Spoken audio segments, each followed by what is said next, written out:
Bersyukur kita boleh bersama-sama beribadah di rumah Tuhan pada pagi hari ini. Mari kita memberikan hati kita yang terbaik untuk Tuhan. Kita mau menyembah Dia, kita mengagungkan nama Yesus, karena Dia adalah Allah yang layak menerima pujian. Mari kita akan naikkan pujian Allah yang suci, maha mulia. Haleluya.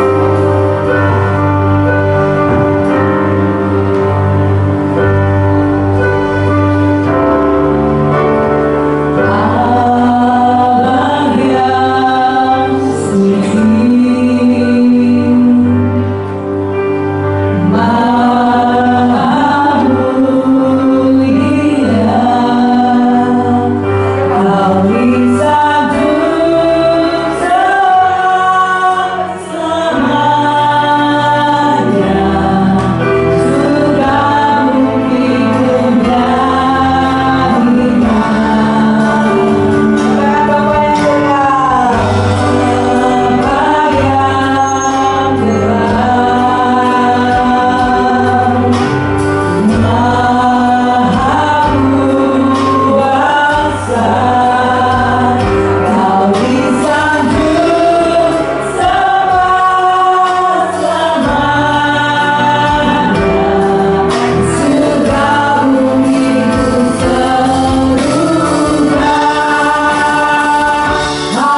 Ibadah kita pagi hari ini jadi oleh pertolongan di dalam nama Tuhan, Allah kita kali langit dan bumi, Allah kita yang setia, Allah yang tiada pernah meninggalkan perbuatan tangannya. Terimalah salam dari Tuhan, rahmat dari Allah Bapa, kasih sayang dan kasih karunia Tuhan Yesus Kristus. Amin. Amin. Shalom Bapak Ibu Saudara sekalian. Bagaimana kabarnya hari ini? Wah, Ibu masih ingat khotbah yang lalu?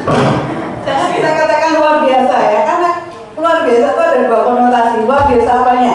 Ya, luar biasa masalahnya atau luar biasa berkatnya, masih tanda tanya. Tapi kita mau katakan saat ini, bagaimana keadaan kita?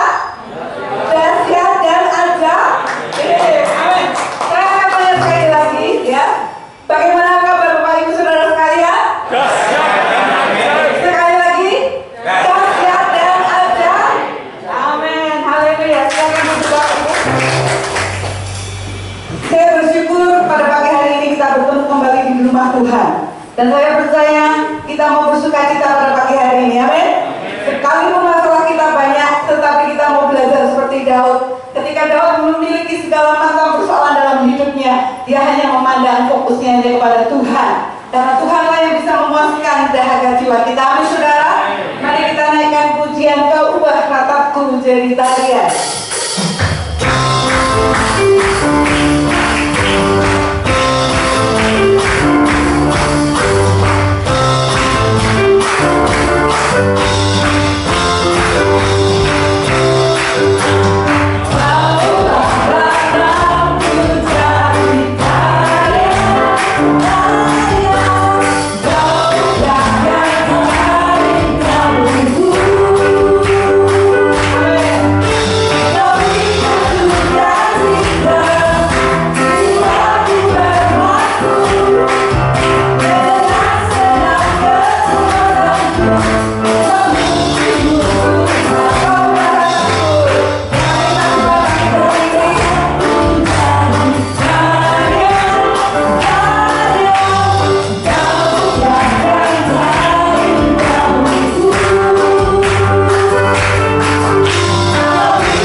Tugas ibadah raya minggu depan pagi pada tanggal 20 Desember jam 7.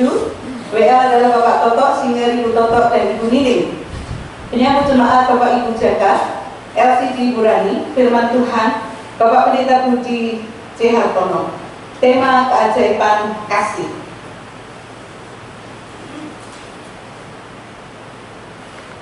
ibadah raya minggu depan, minggu sore, tanggal 20 Desember, jam 5, WL adalah Bapak Rudi Ferdian, singer Ibu Siska dan Ibu Umi, penyambut jemaat Bapak Ibu Julius, LCD Bapak Pupus, firman Tuhan, Ibu Pendeta Tasina, tema keajaiban kasih.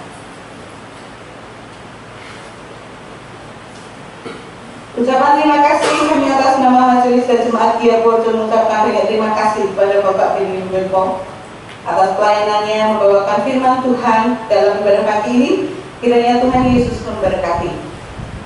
Happy birthday kepada Saudari Diva pada tanggal 8 Desember, Ibu Meti pada tanggal 8 Desember, Ibu Desiana Nainggolan pada tanggal 9 Desember, Saudari Ratnasari pada tanggal 10 Desember, Bapak Lukman Setiawan pada tanggal 11 Desember.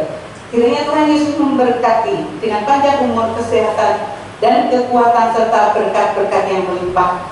Ada satu tambahan lagi, sebagai ucapan syukur, keluarga Bapak Amos menyediakan nasi kotak untuk jemaat sekalian dan nanti bisa diterima setelah ibadah selesai. Kami atas nama majelis dan jemaat mengucapkan banyak terima kasih. Tuhan Yesus memberkati. Ya, Bapak Ibu Saudara, tidak terasa kita sudah melewati masa pandemi ini ya. Kita 9 bulan kita lewati. Dan saat ini kita ada sebagaimana kita ada saat ini karena kemurahan Tuhan. Amin. Dalam kehidupan kita, kalau pandemi itu muncul, saya percaya semua kita di sini takut dan ada kecemasan dalam hati kita. Bagaimana kita mau melangkah, kita masih bingung ya. Pinginnya di rumah, tinggal di rumah, semua slogan di mana tinggal di rumah. Ya, jaga kesehatan. Lepas dari itu semua, saudara, saya pribadi secara khusus saya hanya bisa berserah kepada Tuhan. Memang tidak mudah kita berserah kepada Tuhan, tetapi kita percaya bahwa janji Tuhan setia. Ya, ketika kita diizinkan sekalipun melewati lembah kekelaman, tapi saya percaya bahwa tangan Tuhan adalah tangan yang penuh kuasa, mau menopang hidup kita. Dan firman-Nya katakan, tidak sekalipun aku meninggalkan kamu, tidak sekalipun aku membiarkan engkau seorang diri. Mari pada pagi hari ini Bapak Ibu Saudara, kita serahkan kekhawatiran kita serahkan ketakutan kita ke dalam tangan Tuhan, sehingga apapun yang terjadi dalam kehidupan kita dapat berkata seperti Daud berkata, kau ubah ratapanku Tuhan menjadi tari-tarian, kau membukakan kain kapungku. Betapa luar biasanya saudara kalau kita bisa memiliki iman seperti Daud. Mari kita mau belajar pada pagi hari ini, kita persiapkan hati kita untuk kita menyerahkan segala sesuatu, ketakutan kita, permasalahan hidup kita ke dalam tangan Tuhan, karena Dia Allah yang setia dalam hidup kita. Mari sekali lagi saya undang jemaat kami berdiri, kita naikkan pujian ini dengan kesungguhan hati kita dan iman kita bahwa Dialah Allah yang sanggup menolong dan menopang hidup kita.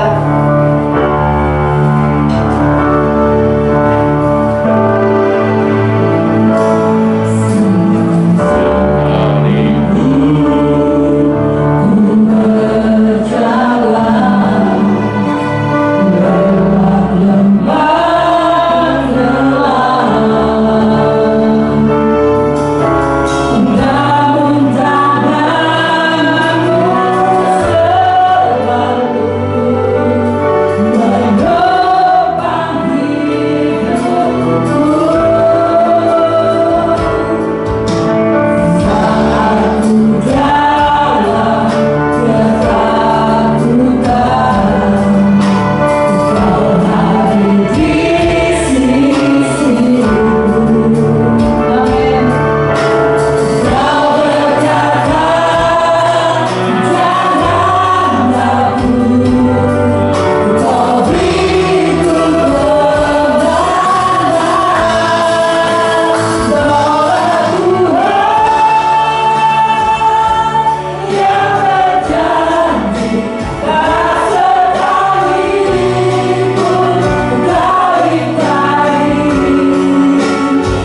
selanjutnya tetap beserta kami. Pujian pengagungan telah kami naikkan. Kami percaya semuanya telah menyenangkan hati. Dan saatnya Kau berfirman bagi kami semua. Siap untuk mendengarkan semua dalam kendali Tuhan. Dalam nama Tuhan Yesus Kristus kami sambut firman. Haleluya. Amin. Shalom Bapak Ibu. Kita patut bersyukur kita sudah ada di bulan Desember, minggu yang kedua, dan kita masih diberikan kesehatan oleh Tuhan. Meskipun berita di sana-sini bisa membuat kita takut, membuat khawatir, bahkan juga kemungkinan ada orang-orang yang tidak kena corona tapi kena sakit jantung karena saking takutnya, saudara. Ada kenalan saya yang nggak berani datang ke pertemuan wilayah selama kurang lebih 9 bulan. Acara apapun nggak berani datang. Lalu saya hanya guyon, nggak kena corona tapi nanti kena sakit jantung. Ketakutannya begitu luar biasa. Nah saudara, memang ketakutan, kekhawatiran itu bisa dialami oleh siapapun. Tetapi ketika ketakutan itu berlebihan, pasti akan merugikan kita semua. Kita punya Tuhan, kita punya Allah yang setia. Dia tahu persis apa yang sedang kita pikirkan, apa yang sedang kita alami. Jadi kita berserah kepada Tuhan, sehingga damai sejahtera itu ada di dalam hidup kita. Berkaitan dengan tema firman Tuhan pagi hari ini, yaitu ratapanku kau ubah menjadi tarian, maka saya sudah mempersiapkan apa yang harus saya sampaikan kepada Bapak Ibu Saudara. Sebelumnya saya sangat berterima kasih kesempatan yang indah, kepercayaan yang indah saya boleh melayani pemberitaan firman Tuhan di tempat ini. Saudara, kalau berbicara tentang ratapan, tangisan, penderitaan, dari zaman dahulu sudah ada. Dari generasi-generasi sebelumnya sudah ada. Bahkan di dalam kitab Ayub ya, diperkirakan Ayub masa hidupnya juga kurang lebih tidak jauh-jauh dari masa Abraham. Dia juga berkata bahwa hidup manusia adalah pergumulan. Bahkan sebenarnya jauh sebelum Ayub, sebelum Abraham, sebelum Nuh, ya, kalau kita mau urut pasca kejatuhan dalam dosa. Setelah manusia jatuh dalam dosa, baru ada penderitaan, baru ada ratap tangis. Sebelum itu, semua dalam keadaan damai. Oh berarti ratap tangis bukan disebabkan oleh iblis? Sebenarnya bukan, saudara. Malaikat memberontak kepada Tuhan, lalu kemudian dibuang ke bumi, dan pada waktu itu menggoda Adam dan Hawa. Tapi kondisi pada waktu itu masih penuh dengan damai. Adam dan Hawa tidak alami penderitaan. Adam bisa memberi nama kepada binatang. Lalu kemudian diciptakanlah Hawa. Keduanya diberikan perintah untuk mengelola taman. Jadi semuanya dalam keadaan baik. Tidak ada ratap tangis, tidak ada penderitaan, tidak ada paceklik, tidak ada sakit penyakit, tidak ada bahaya. Pada waktu itu kalau Adam dan Hawa mau kepingin misalnya main-main ke sungai, di situ ada buaya. Lalu keduanya mau naik, buaya juga aman sudah. Gak masalah. Lalu kemudian mau kejar-kejaran sama macan juga gak apa-apa. Mau coba lomba lari, balap lari dengan binatang-binatang yang larinya tercepat, gak ada resikonya. Mereka mau main dengan binatang-binatang yang paling buas sekalipun. Bahkan ular saja bisa ngobrol pada waktu itu. Gak ada ular berbisa, gak ada ular yang makan orang. Semuanya aman. Tapi setelah jatuh dalam dosa, jangankan binatang-binatang yang saya sebutkan tadi, nyamuk saja bisa jadi masalah. Orang bisa kena malaria. Malaria belum tentu langsung sembuh. Demam berdarah. Ada saya dapat cerita orang yang kena malaria dan bisa kumat, bisa kambuh, tadi ambil kelapa, saudara, kambuh di atas. Habis itu sembuh selamanya karena jatuh mati. Belum lagi demam berdarah, belum lagi chikungunya. Pernah ada saya tahu orang kena penyakit chikungunya, adanya sakit semua, macam-macam. Jadi saudara yang terkasih dalam Tuhan, semuanya itu adalah karena dosa. Penderitaan, ratapan, tangisan itu semuanya karena dosa. Nah, oleh karena itu, penyebab utama dari ratap tangis ini harus diselesaikan dulu. Tidak mungkin ratapan akan dirubah menjadi tarian kalau penyebab utamanya belum selesai.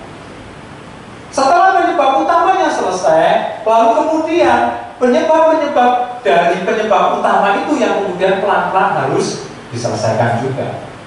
Karena manusia jatuh dalam dosa, maka muncul keserakahan. Itulah efek domino dari dosa. Karena manusia serakah, muncullah penderitaan. Orang yang serakah itu menderita loh saudara, yang diserakahi juga menderita. Karena manusia berdosa sehingga manusia iri, cemburu. Seperti Kain cemburu, tersiksa loh cemburu itu. Dan ketika dia membunuh Habil, itu juga penderitaan juga bagi orang tuanya. Dan kalau kita lihat dalam perjalanan manusia, setelah jatuh dalam dosa, efek dari akar masalah yaitu dosa banyak sekali. Jadi ketika ratapan harus dirubah, bisa dirubah menjadi tarian, maka akar masalahnya ini harus bisa selesai, dan secara perlahan penyebab-penyebab dari akar masalah itu juga harus selesai. Tapi tidak ada manusia yang bisa menyelesaikan. Semua manusia dicengkeram oleh dosa. Dan ketika dosa itu bisa diselesaikan, maka secara perlahan-lahan manusia yang sudah dibebaskan dari belenggu dosa juga akan dibebaskan dari keserakahan, dari iri hati, dan lain sebagainya. Tetapi ternyata tidak mudah, tidak mudah. Yang sudah dibebaskan dari belenggu dosa, yang sudah mengaku anak Tuhan, yang sudah mengaku ditebus oleh darah Yesus, tetap saja masih serakah. Buktinya kita dengar berita kan, bansos sudah. Saya jengkelnya setengah mati. Benar. Saya nggak mencampuri urusan gereja lain. Tapi kalau itu jemaat yang saya layani, saya ubah betul-betul itu. Saya marah betul-betul. Walaupun habis itu ya diterima kembali. Tuhan ampuni, masa gereja nggak mengampuni? Tapi gereja harus mengambil tindakan. Gak bisa. Menyebabkan yang lain menderita. Kenapa? Karena keserakahan. Loh, akar masalahnya kan sudah selesai, Pak. Dia anak Tuhan, dia mengaku orang Kristen, dia sudah ditebus oleh darah Yesus. Tapi kenapa kok masih serakah? Nah ini.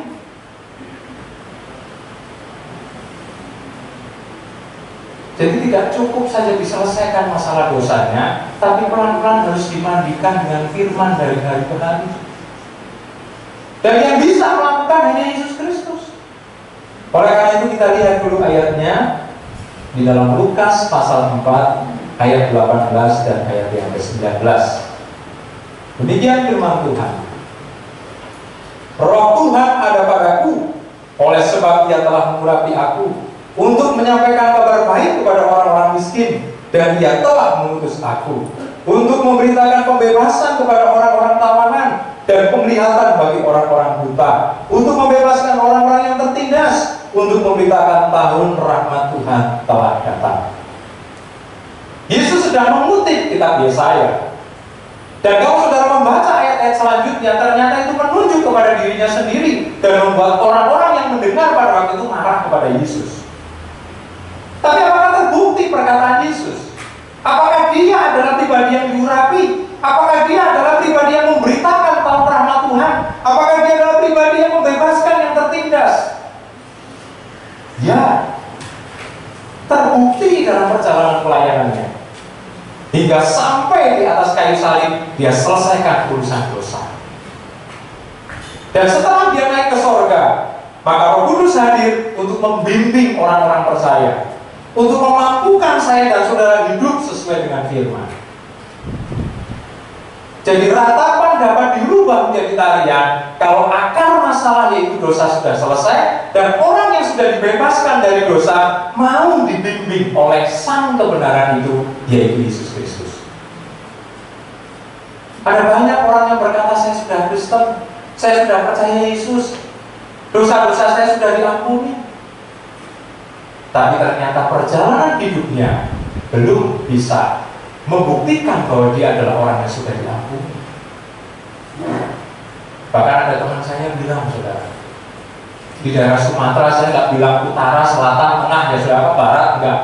Pokoknya daerah Sumatera. Habis kebaktian, ini mahasiswa saya cerita.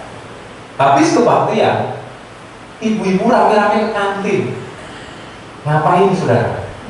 Beli nomor. Habis kebaktian, nyorek di nomor. Ternyata orang-orang yang sudah mengaku hidupnya, artinya sudah mengaku dirinya ditebus oleh darah Yesus, tapi kehidupannya belum dibersihkan oleh kebenaran firman. Jadi kata kunci supaya ratapan itu bisa berubah menjadi talian, mari kita adalah orang-orang yang sudah diampuni, ditebus oleh darah Yesus. Kita mau dibimbing oleh kebenaran firman, kita mau dibentuk oleh kebenaran firman, berkarakter Kristus, hidup di dalam kebenaran. Yakinlah ketika kita bisa melakukan itu, maka hidup kita akan damai sejahtera. Hidup kita akan penuh dengan kebahagiaan. Hidup kita bebas dari ketakutan. Ya kalau takut-takut sedikit wajar lah, tapi habis itu hilang, karena kita ada di dalam kebenaran. Orang yang hidup ada dalam kebenaran gak punya ketakutan sedikit pun. Meskipun dia tertindas, meskipun dia menderita, meskipun dia dijauhi orang karena gak mau melakukan kecurangan, tapi jangan khawatir. Istilah-istilah yang saya sering dengar di medsos sekarang, kebenaran akan mencari jalannya sendiri. Jadi kita harus hidup sesuai dengan kebenaran. Nah saudara, ketika kita hidup sesuai dengan kebenaran, maka kebenaran itulah yang akan membuat kita dihiasi dengan karya. Karena sang kebenaran itu adalah Yesus Kristus sendiri. Saya sedang tidak membicarakan Yesus yang membebaskan kita dari belenggu dosa. Itu sudah sering dibahas kalau mungkin mau perjamuan kudus atau menjelang Paskah. Tetapi yang mau saya bahas hari ini adalah seperti apa sih wujud dari Yesus sang kebenaran itu merubah ratap tangis menjadi tarian. Yang pertama saudara, wujudnya adalah atau cara Yesus mengatasi atau merubah ratap tangis menjadi tarian adalah dia menyelesaikan kepada akar persoalannya. Saya sudah singgung tadi, akar persoalannya adalah dosa. Dan ternyata ada akar persoalan-persoalan yang lain. Kita perhatikan dalam Lukas pasal 5 ayat 1 sampai 26. Ini panjang sekali saudara cerita ini, tetapi saya akan ringkas saja dalam bentuk uraian. Tadi kita sudah membaca pasal 4, kita berpindah ke pasal yang kelima. Di situ ada cerita Petrus yang semalam-malaman cari ikan dan tidak dapat. Dan setelah berjumpa dengan Yesus, maka kemudian dirubah keadaannya. Yang tadinya nol, yang tadinya nihil, dia mendapatkan kelimpahan. Lalu kemudian pada perikop yang selanjutnya, di situ diceritakan ada orang yang sakit kusta disembuhkan. Orang ini terpinggirkan, terisolasi. Kalau COVID setelah ketahuan isolasi mandiri saudara, tapi masih bisa dikunjungi. Tapi kalau sakit kusta benar-benar sudah dijauhi. Tetapi kemudian disembuhkan oleh Yesus. Lalu kemudian dalam perikop selanjutnya ada orang lumpuh disembuhkan.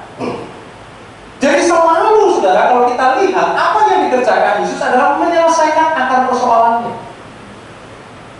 Orang buta, ngemis, minta-minta bernama Bartimeus, tidak diberi uang banyak, tetapi disembuhkan sakit butanya. Yang lumpuh, kalaupun dia mengemis, tidak diberi uang banyak, tetapi disembuhkan sakit lumpuhnya. Dan kalau kita lihat dalam kisah yang lainnya juga, Lukas pasal yang ke-7, di situ ada cerita anak janda Nain yang dibangkitkan oleh Yesus. Ini anak tunggal satu-satunya, ibunya sudah janda. Tidak dijelaskan jandanya karena mungkin suaminya meninggal atau suaminya kabur, tidak dijelaskan.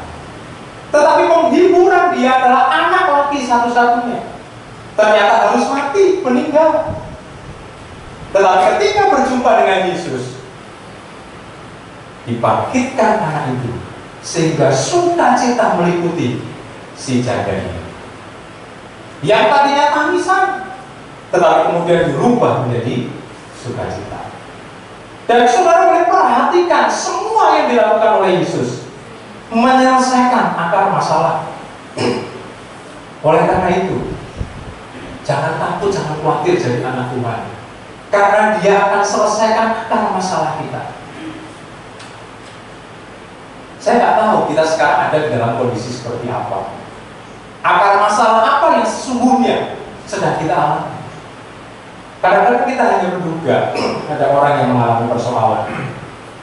Bahkan konselor psikiater pun kadang-kadang salah tebak, karena bisa saja orang itu tertutup untuk menceritakan apa yang sedang dialami. Tetapi Tuhan Yesus, Dia mampu menyelesaikan persis apa yang dibutuhkan. Kita dengar berita baru saja di Nias ibu pembunuh 3 anaknya. Persoalan ekonomi katanya. Tapi apa iya persoalan ekonomi? Mungkin ada persoalan-persoalan yang lain yang tidak cepat terselesaikan, sehingga kemudian tangisan itu berubah menjadi tangisan yang lebih panjang lagi. Penderitaan itu berubah menjadi penderitaan yang lebih hebat lagi. Karena persoalan-persoalan intinya tidak terselesaikan. Ada rumah tangga yang sepertinya rukun, akur, baik, tapi ternyata tidak. Seperti tersimpan setiap persoalan dikumpul, akhirnya mereda. Dan kemudian ada orang-orang yang kaget, tuh rumah tangga itu sepertinya baik-baik, kok tahu pisah, kok tahu bentrok, berantem, kok tahu cerai. Kenapa? Sedangkan akar persoalannya tidak segera terselesaikan. Tetapi kita perlu bersyukur, semua yang dikerjakan Yesus selama kurang lebih 3,5 tahun pelayanannya menyentuh akar persoalan. Gereja Tuhan sebagai kepanjangan tangan dari Tuhan, diberikan kemampuan untuk menyelesaikan segala persoalan. Saudara pun juga dibimbing oleh firman, dan kemudian saudara mendapatkan hikmat petunjuk dan saudara lakukan itu semua, maka saudara akan terselesaikan itu persoalan. Kadang-kadang kita berpikir ini prosesnya bagaimana? Tema ini bagus sekali, rata dirubah menjadi tangis, tapi prosesnya seperti apa? Bisa melalui gereja, bisa melalui teman gereja, bisa melalui persekutuan saudara dengan Tuhan, bisa melalui saudara mendapatkan petunjuk dari Tuhan. Dan itu pasti tersedia penyelesaian masalah persis seperti akar masalahnya. Ketika ada jemaat datang, ada dalam persoalan, saya selalu kejar apa yang menjadi akar masalahnya. Penyebab aslinya itu apa? Kalau dia tidak mau terbuka, saya nggak bisa selesaikan. Setelah dia beritahu, kita sama-sama berdoa. Tuhan pasti akan selesaikan. Tuhan pasti akan kasih petunjuk dan jalankan petunjuk itu. Datang persoalan ekonomi, datang persoalan keluarga. Saya pernah mendamaikan suami istri. Istrinya sudah bengkak, sudah ada dipukul. Tapi istrinya pintar, enggak om, ini saya pengendur. Saya harus damaikan di sini. Pokoknya kita belum akan selesai kalau belum selesai ya. Artinya ini belum boleh pulang, pun juga nggak pulang kalau belum selesai. Cerita dulu semuanya. Setelah cerita semuanya, dua-duanya salah. Dan firman dua-duanya salah. Ya. Salahnya apa? Saya harus kasih tahu. Ini persoalannya. Begitu selesai sudah selesai. Gereja memang juga menjadi kepanjangan tangan Tuhan untuk terjadinya proses perubahan dari rata menjadi tangis. Tidak hanya itu, mungkin juga teman-teman kita sesama gereja bisa menyelesaikan persoalan kita, bisa sharing pengalamannya. Saya pun pernah alami penderitaan, saya pun pernah alami kesulitan ekonomi misalnya. Lalu kemudian saya mendapatkan petunjuk, mendapatkan hikmat, dan saya praktekkan itu, dan saudara ceritakan kepada yang lainnya. Maka kemudian yang lainnya mempraktekkan itu, dan kemudian selesailah persoalan. Tangisan berubah menjadi sukacita. Jadi kita imani saudara bahwa cara Tuhan merubah ratap menjadi tarian adalah Dia menyelesaikan akar masalah. Oleh karena itu kita jalani hidup dengan satu keyakinan bahwa setiap persoalan pasti selesai. Kalaupun saya sempat menangis, kalaupun saya sempat takut, kalaupun saya sempat merasa menderita, tidak boleh lama-lama, karena Tuhan pada prinsipnya turun tangan untuk menyelesaikan persoalan-persoalan kita dengan berbagai macam cara. yang saya sebutkan tadi. Yang kedua, saudara, apa atau wujud cara Tuhan dalam merubah ratap menjadi tangis adalah Dia melakukan perbuatan-perbuatan yang di luar dugaan. Dia melakukan perbuatan-perbuatan yang dahsyat dan ajaib. Saya sudah katakan tadi bahwa Petrus semalam-malaman tidak dapat ikan. Lalu ketika berjumpa dengan Yesus mendapatkan kelimpahan, jalannya goyang. Mungkin saudara pada waktu itu Petrus berpikirlah cukuplah satu tangkapan saja. Mungkin satu jala penuh nggak usah sampai robek, cukup. Yang penting saya pulang membawa hasil. Tetapi tidak seperti itu cara kerja Tuhan. Dia diberikan kelimpahan sampai jalannya goyang. Apalagi orang lumpuh, orang buta, pengemis, mungkin cukup dikasih uang saja sudah senang. Tapi tidak, disembuhkan, dan itu perbuatan yang menakjubkan. Pengemis yang disembuhkan, orang-orang buta yang disembuhkan, orang-orang lumpuh yang disembuhkan. Tidak ada yang menduga sama sekali kalau hari itu mereka berjumpa dengan Yesus mereka akan sembuh. Tidak ada yang menduga. Perbuatan Yesus selalu di luar dugaan, sehingga orang-orang yang tadinya menangis langsung bisa berubah menjadi tertawa. Ibu mertua Petrus demam, tidak bisa ngapa-ngapain, demam tinggi ya. Begitu dipegang oleh Yesus langsung sembuh. Dia langsung bangkit berdiri dan dikatakan di situ dia melayani Yesus. Dia sangat bersukacita. Dalam Injil Yohanes pasal 9 ada orang yang buta sejak lahir, lalu kemudian disembuhkan oleh Yesus. Jangan kasih tahu siapa-siapa. Gak bisa dia dicegah seperti itu. Karena saking sukacitanya dia ceritakan. Dia berani bersaksi kepada pembenci-pembenci Yesus bahwa aku disembuhkan oleh Yesus. Nah saudara, berarti kalau kita bisa melihat dari kisah-kisah tersebut, kita adalah orang-orang percaya yang siap-siap untuk selalu mendapatkan kejutan-kejutan dari Tuhan. Karena perbuatannya itu gak pernah bisa diduga. Dan saudara bisa lihat juga di dalam Lukas pasal yang ke-19 ayat yang ke-6. Dia lewat, saudara. Hanya lewat saja ke Yeriko. Lalu kemudian di situ ada Sakeus. Sakeus naik ke atas pohon. Yang penting dia bisa lihat Yesus. Sudah cukup karena badannya pendek. Tapi ketika Yesus melihat ke atas pohon, Yesus berkata, Sakeus turun, aku akan tinggal di rumah. Siapa yang menduga kalau Yesus mau tinggal? Oh, dia pemungut cukai kok. Dia sapa masyarakat, dia dianggap pengkhianat bangsa. Tapi Yesus mau tinggal di rumah, mau makan minum bersama dengan pemungut cukai. Siapa yang bisa menduga hal itu? Tapi itulah perbuatan yang Yesus lakukan. Sehingga Sakeus yang tadinya terpinggirkan, Sakeus yang tadinya merasa terpojok dan tidak dianggap oleh masyarakat, Sakeus yang tadinya menderita batin, saudara. Kalau jasmaninya tidak menderita karena dia kaya, tapi batinnya menderita. Dia mengalami hukum sosial, dia terpinggirkan.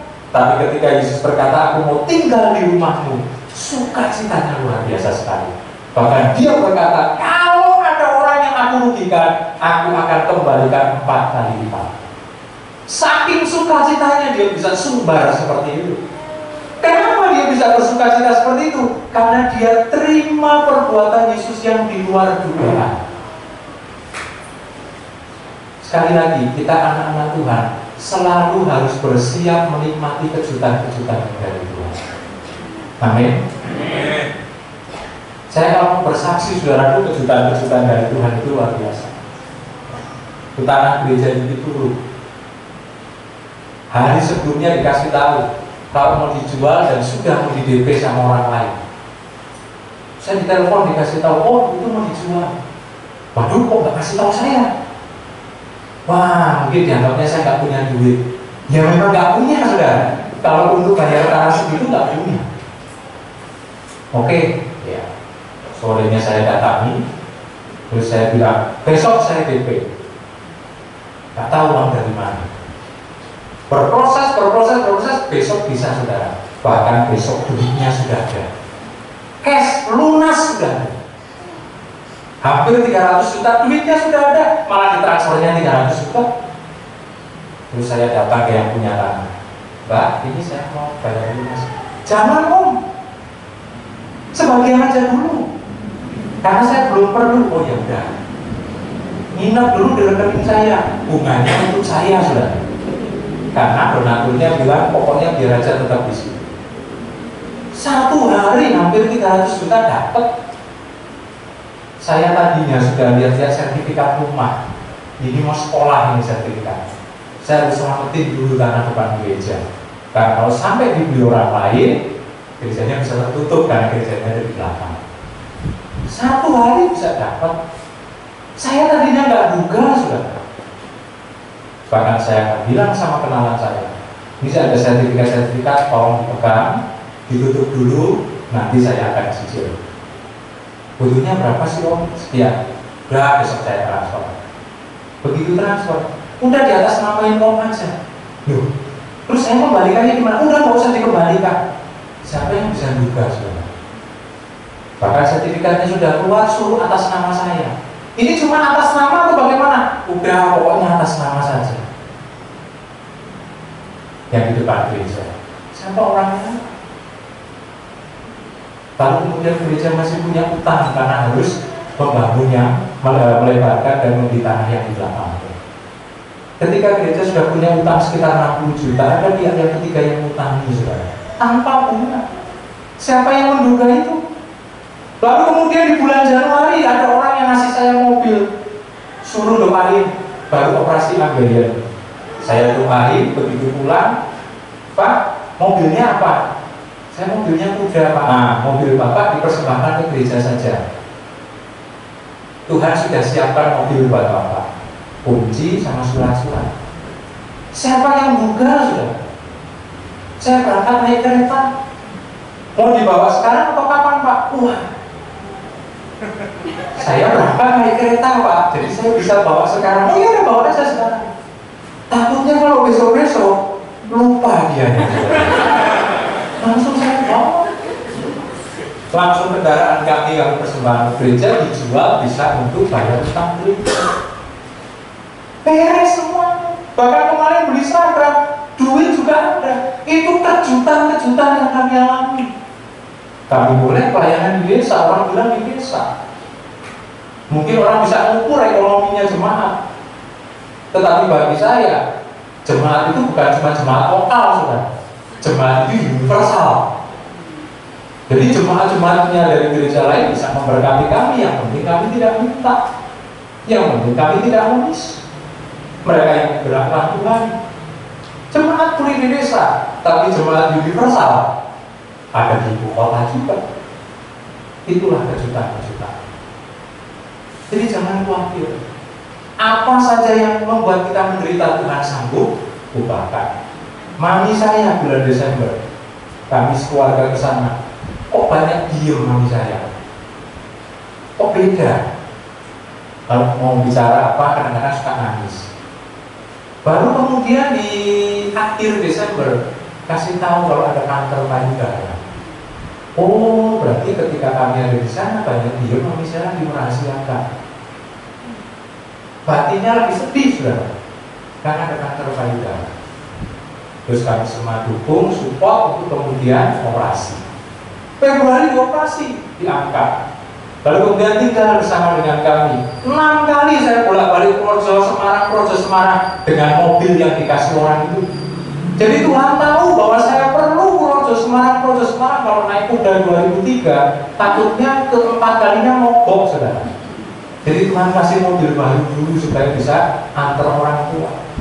6 kali kemo, puji Tuhan dicek bersih. 3 bulan yang lalu dicek bersih, 3 bulan kontrol ke Semarang bersih. Padahal tadinya sudah mempersiapkan pakaian putih lah, sudah mempersiapkan inilah. Kalau kanker pikirannya apa? Mati juga. Puji Tuhan sembuh. Kejutan-kejutan Tuhan buat.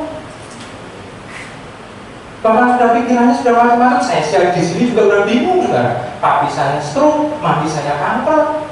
Terus bagaimana pelayanan di sana? Saya nggak kuat tenaganya kalau Purworejo coma. Pasrah saja lah sudah. Saya yakin Tuhan akan buat sesuatu. Betul. Sehat. Sekarang rambutnya sudah mulai banyak. Ya, sudah normal, sudah lincah, aktivitas pelayanan. Apa yang membuat kita menderita? Ekonomi kecil bagi Tuhan. Sakit penyakit kecil bagi Tuhan. Persoalan apa? Semua Tuhan sanggup selesaikan, bahkan di luar Tuhan. Siapa yang bisa menduga kita mau mengalami apa? Dan ketika kita alami sesuatu yang luar biasa itu, wah, engkau memang hebat Tuhan. Engkau merubah tangisanku, penderitaanku menjadi tarian. Saudara sedang alami apa? Saya difitnah orang, nangis Pak, sedih, sakit. Tuhan pasti akan bela. Orang-orang yang benar itu pasti dibela Tuhan.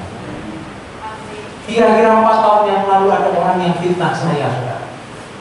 Pengajar sesat, ngajarnya ngawur, S3 tapi ngajarnya ngawur. Wah, saya terancam untuk tidak dipakai lagi di sekolah teologi. Saya tetap baik sama orang yang menceritakan, saya tetap sopan, malah sekarang saya dipakai di sekolahnya. Orang yang menceritakan saya itu punya sekolah, malah sekarang dipakai di sekolahnya. Kok mau Pak? Ya mau. Saya ditawari dan saya memang dikasih karunia-Nya untuk mengajar. Loh, dia kan pernah berusaha untuk menjatuhkan. Dia kan baru berusaha, yang penting kan nggak berhasil. Akhirnya tahu kok, enggak kok itu benar ngajarnya. Sakit saudara, tensi saya sempat naik. Loh, saya ini salah apa? Kok diceritain gini, ceritain gini. 5 kali dalam hidup ini kalau nggak salah difitnah orang saudara, diceritakan yang tidak sebenarnya. Ya sudah, apa-apa. Tuhan akan buat perbuatannya kepada kita atas penderitaan itu tidak bisa kita duga sebelumnya. Tuhan angkat kita luar biasa ketika kita direndahkan, difitnah orang, berusaha dijatuhkan dan sakit saudara. Tuhan akan angkat kita. Dia akan melakukan perbuatan-perbuatan yang kita tidak bisa duga. Puji Tuhan, sebagai ayat yang terakhir saya akan mengajak saudara untuk melanjutkan lagi ayat pokok kita tadi, Lukas pasal yang keempat, ayat yang ke-20 dan seterusnya. Saya baca dulu. Kemudian ia menutup kitab itu, memberikannya kembali kepada pejabat, lalu duduk, dan mata semua orang dalam rumah ibadat itu tertuju kepadanya. Lalu ia mulai mengajar mereka, katanya, pada hari ini genaplah nas ini sewaktu kamu mendengarnya. Dan semua orang itu membenarkan dia, dan mereka heran dan kata-kata yang indah yang diucapkannya. Lalu kata mereka, bukankah ia ini anak Yusuf? Maka berkatalah ia kepada mereka, tentu kamu akan mengatakan pepatah ini kepadaku, hai tabib, sembuhkanlah dirimu sendiri, berbuatlah di sini juga, di tempat asalmu ini, segala yang kami dengar yang telah terjadi di Kapernaum. Dan katanya lagi, aku berkata kepadamu, sesungguhnya tidak ada nabi yang dihargai di tempat asalnya. Saudara, Yesus Kristus berkata dengan tegas, semua yang diucapkan di ayat-ayat sebelumnya terjadi mulai hari ini. Lalu orang-orang takjub kepada dia. Tapi ada sebagian orang yang nggak setuju dengan perkataannya. Mereka menuntut bukti. Mereka meminta tanda. Lalu Yesus berkata, ada nabi yang dihormati di daerahnya sendiri. Mereka tahunya bahwa Yesus adalah anak tukang kayu. Mereka membutuhkan bukti, membutuhkan tanda, sehingga mereka percaya. Yesus tak tunjukkan. Tapi kemudian di pasal 5 dan seterusnya, dia tunjukkan kepada orang-orang lain. Dia tunjukkan bukan di daerahnya. Kenapa? Karena tidak memiliki iman atau percaya. Hari ini semua yang Yesus katakan, dia akan angkat orang-orang yang tertindas, dia akan bebaskan orang-orang yang terbelenggu, dia akan rubah ratap menjadi tangis, terjadi mulai hari ini setelah dia mengucapkan kata-kata itu. Sebagian percaya, sebagian tidak percaya. Maka firman Tuhan yang dibagikan kepada saudara pagi hari ini, kemungkinan juga terjadi dua kelompok di sini. Saya nggak percaya, saya harus minta bukti dulu, saya harus minta tanda dulu. Atau ada kelompok satunya, saya percaya meskipun bukti itu belum ada. Karena iman menurut Ibrani, saya sudah terima meskipun saya belum terima. Saya sudah lihat meskipun belum kelihatan. Jadi kok definisinya sulit sekali, ya memang itulah iman. Saya sudah lihat pertolongan Tuhan meskipun belum kelihatan.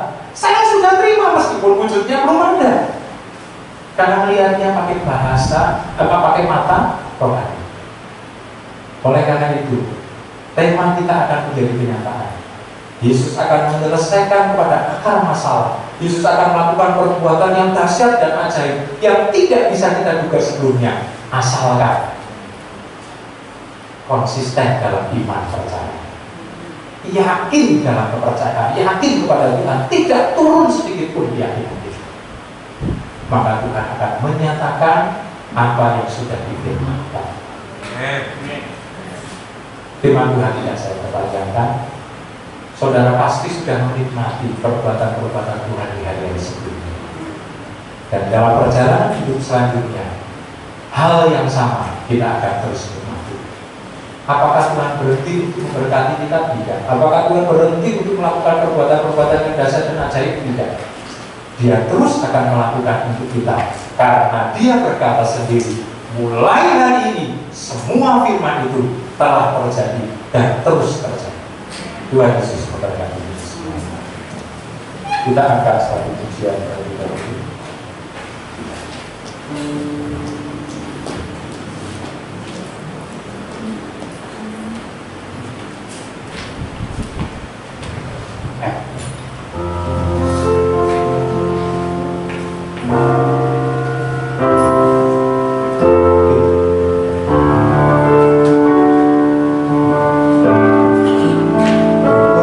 Percaya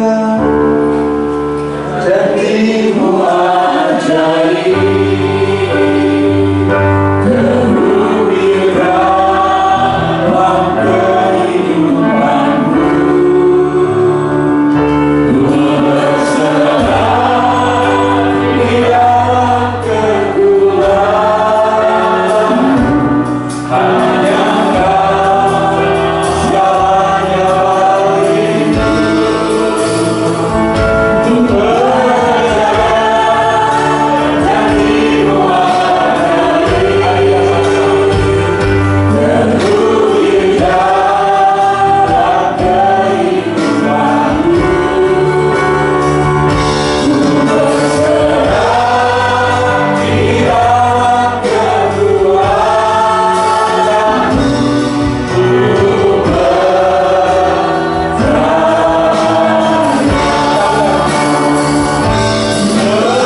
Kami bersyukur kepadamu ya Tuhan,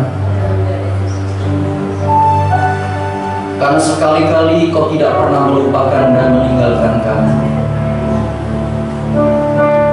Saat hidup kami melewati lembah duka, saat perjalanan kami penuh dengan tantangan dan rintangan serta bergumul, tentu secara lahiriah kami merasa sedih, kami merasa terbeban dan berbeban berat. Namun kami bersyukur karena Kau selalu hadir dalam kehidupan kami. Engkau hadir dan Kau menyelesaikan segala persoalan yang sedang kami alami dan hadapi. Sebesar dan seberat apapun pergumulan yang kami alami, Tuhan mampu menyelesaikannya. Bahkan Tuhan akan mengganti setiap kesedihan kami, ratap kami dengan tari-tarian dan puji-pujian kepada Tuhan. Sebab itulah yang Kau rindukan. Engkau ingin melihat setiap kami anak-anakmu bersuka cita di dalam Engkau. Engkau ingin melihat Tuhan setiap kami umatmu bergirang bersuka cita di dalam pertolongan yang Kau kerjakan dalam kehidupan kami. Kami tidak tahu apa yang akan terjadi di tahun depan, tapi satu hal yang kami tahu, Engkau tidak pernah berubah. Engkau selalu ada bersama dengan kami dan menyertai kami. Dan janji-Mu ajaib bagi kami. Kami mau hanya berpegang kepada janji-Mu. Kami mau berpegang kepada firman-Mu. Kami mau berpegang kepada pribadi-Mu yang tidak berubah. Terima kasih Tuhan untuk firman yang mengingatkan kami dan menguatkan kami pada pagi hari ini. Kau memberkati hamba-Mu, Bapak Pendeta Denny Lumempau yang sudah hadir tengah-tengah kami, yang Tuhan pakai menjadi saluran berkat bagi seluruh jemaat Tuhan Gereja Isa Masih Purworejo di tempat ini. Bapak, pada kesempatan yang baik ini kami berdoa untuk kekasih-kekasih kami yang berulang tahun dalam minggu ini. Kami berdoa untuk Saudari Diva dan juga Ibu Meti, Ibu Desiana Nainggolan, Saudari Ratnasari, Bapak Lukman Setiawan, dan juga Grace Natalia Kurniawan. Tuhan, kami berdoa menyerahkan kekasih-kekasih kami di dalam tangan anugerah dan kemurahan Tuhan. Engkau memberkati pekerjaan tangan mereka, Engkau memberkati perjalanan hidup mereka, Engkau memberkati hari-hari mereka dengan kemurahan, dengan kebaikan Tuhan. Dan Engkau limpahkan kepada mereka Tuhan kasih setia-Mu atas mereka. Dan kami yakin setiap kesulitan yang mereka temui dan hadapi, mereka bisa lewati karena Engkau menyertai mereka. Mereka bisa memenangkan segalanya karena Tuhan memberi kemenangan bagi mereka. Terima kasih Bapa, Engkau memberikan panjang umur, Engkau memberikan Tuhan kesehatan, kekuatan senantiasa kepada kekasih-kekasih kami. Terima kasih Tuhan. Kesempatan yang baik ini juga kami menyerahkan ibadah Natal yang akan kami selenggarakan pada tanggal 25 Desember di tempat ini. Baik ibadah Natal pagi dan sore, kami mohon kiranya Engkau Tuhan yang akan memberkati. Engkau sendiri akan melawat umat-Mu, dan Engkau sendiri Tuhan yang akan menyediakan sesuatu yang terbaik dalam ibadah Natal di tahun ini ya Tuhan. Sekalipun ada tantangan, sekalipun ada pergumulan, sekalipun ada Tuhan keadaan yang sulit, tetapi tidak akan pernah mencuri sukacita kami, tidak akan pernah mencuri damai sejahtera kami, tidak akan pernah surut untuk kami bersyukur kepada Tuhan atas lawatan Tuhan dalam kehidupan kami. Natal mengingatkan kami bahwa Engkau melawat umat-Mu dan Engkau mengubah segala yang tidak mungkin menjadi mungkin, dan Engkau mengubah penderitaan menjadi kemenangan. Terima kasih Tuhan. Kau memberkati seluruh persiapan yang ada. Kami berdoa juga ya Tuhan, mengucap syukur untuk pemilihan yang sudah berlangsung, pemilihan kepala daerah di kota ini. Siapapun yang ditetapkan menjadi bupati untuk 5 tahun ke depan, kami percaya Tuhan juga yang sudah turut campur tangan di dalamnya, dan Kau memakai pemimpin yang terpilih untuk bisa membawa perubahan dan kebaikan atas kota ini. Terima kasih Bapa. Kami juga menyerahkan Tuhan sidang jemaatmu yang saat ini tidak bisa bergabung bersama dengan kami di tempat ini. Mereka harus menyaksikan secara stream di rumah mereka masing-masing. Kami percaya berkat-Mu juga tidak pernah berkurang bagi mereka. Engkau memberkati mereka, Engkau melawat mereka, dan Kau hadir dalam ibadah mereka bersama dengan anggota keluarga yang ada. Terima kasih Bapa. Sebentar kami pulang, kami menyerahkan perjalanan kami menyerahkan kehidupan kami sepanjang minggu ini ke dalam tangan Tuhan. Rencana-rencana kami, pekerjaan tangan kami, rumah tangga keluarga kami, seluruh karyawan yang bekerja dengan kami, siapapun yang kami temui, Engkau melindungi kami dengan kuasa-Mu, Engkau membungkus kami dengan darah-Mu, sehingga tidak ada satupun yang bisa menularkan Tuhan sesuatu yang tidak baik dalam kehidupan kami, sebab ada perlindungan Tuhan atas kami. Tuhan, kami memandang Engkau, kami tetap bertanggung jawab untuk kami menjaga jarak, untuk kami melakukan dengan protokol kesehatan. Tapi satu hal yang kami tahu, perlindungan Allah itu sempurna bagi kami. Perlindungan Allah melebihi segala-galanya, dan penyertaan-Mu bersama dengan kami. Terima kasih Bapa. Berkati pemerintah kami yang saat ini sedang giat-giatnya akan melaksanakan vaksinasi Tuhan. Engkau memberkati, Engkau menyertai. Terima kasih Bapa. Mari kekasih Tuhan, Engkau, kita akan bersama-sama mengarahkan hati dan pikiran kita kepada Tuhan. Dan terimalah berkat daripada Tuhan. Kiranya anugerah yang berlimpah dari Bapa di surga, dan juga kasih sayang dan penyertaan dari Tuhan kita Yesus Kristus, beserta dengan persekutuan, pimpinan dan tuntunan Roh-Nya yang kudus, akan selalu menyertai kita dan memberkati kita. Setiap berkat akan dicurahkan di atas kita, pagi ini sampai selama-lamanya, sampai Tuhan Yesus datang kembali yang kedua kalinya. Immanuel, Tuhan menyertai kita. Amin.